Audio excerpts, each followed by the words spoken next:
Good morning, friends. It's Miss Tracy here, and I'm here with our Sunday morning lesson. So, we are going to hear about another story from the Bible, and all of the stories, remember, in the Bible are true, and that means that they really, really happen.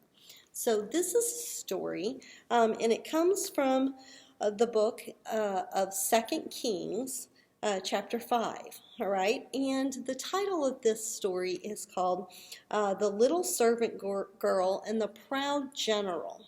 So I'll show you a picture here, so if you can see. And there was this general, and his name, he was very important in this army. And his name was Naaman. But he was not a good person. He was nasty and mean, and he was nasty and mean in his heart. And so sometimes what happens is your nasty and meanness comes out. So he had sores all over his body. He had a sickness, and he was very sick. Well, there was a young girl, and this young slave girl, and she here's a picture of her. She was young. There she is. And, earlier, Naaman had killed her whole family. So he was the general in the army. And so she was left by herself, and she was made a slave.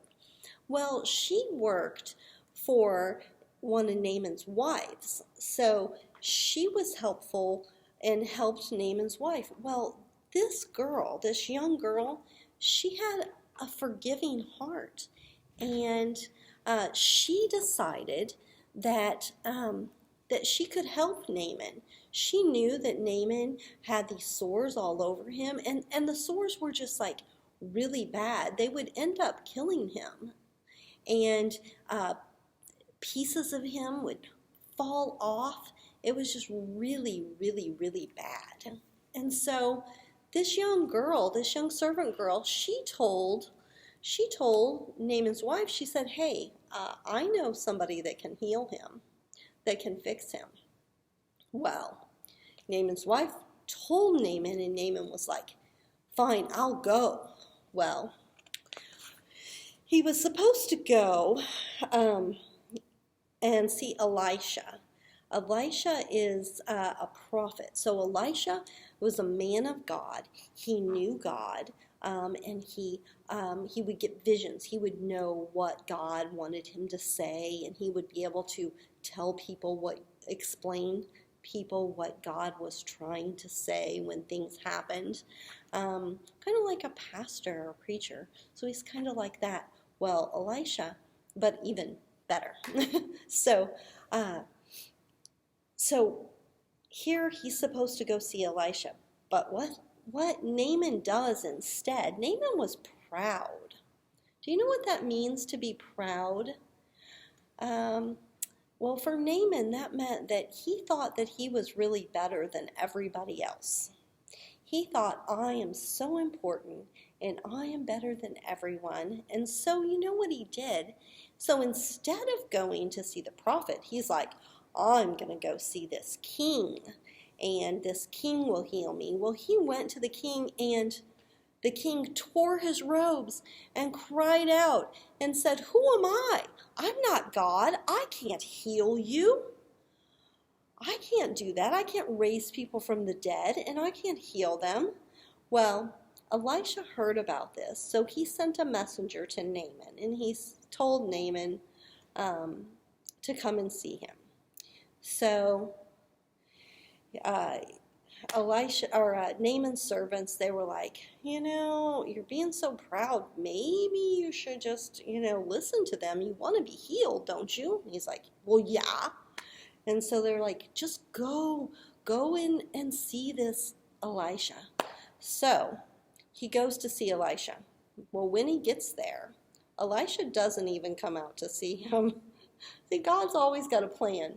So, because Elisha's being so proud, Naaman's being so proud, so Elisha's like, I'm not even going to go see him. So he sends a servant out to him, and he says, go dip yourself in this nasty water 7 times. Well, Naaman was like, he doesn't even come out to see me, doesn't even know who I am, because he's still got that evil heart, and he's still so proud. And so he's like, why would I go and dip in this nasty, yucky water? I'm not going to do that. So instead, he's like, no, I'm not doing it. So he leaves. And again, his servants are like, look, if this could heal you, why won't you do what the man of God says? And he's like, I'm so important. I should be washed in the nice, beautiful river water. And no, that's not what God's plan was. So finally, guess he got feeling worse and feeling really bad. And he is so proud, and he humbled himself. And he went to this nasty water and dipped himself in there. And here's a picture. And you can see the stinky coming up off of the water. And you can see Naaman. Look at him. Oh, he's just has all these sores all over him. Look, he's got his hand all wrapped up. And he's got sad eyes. And he went and he dipped himself in that nasty water. And, well, you know what? He came out all clean, and his skin was soft like a baby. It was like brand new. And so Naaman was like, I'm going to pay Elisha. So he thought, still, he didn't understand. And he thought, I need to go and pay him to thank him. I got to pay him because he helped me. And that's not how God works. And so he went to pay Elisha, and Elisha was like, no, I will not accept your money. I won't do it. I won't do it. And so it says here, I'm going to read from the Jesus Storybook Bible. It says right here, God knew sin was like leprosy. It stopped his children's hearts from working properly, and in the end, it would kill them.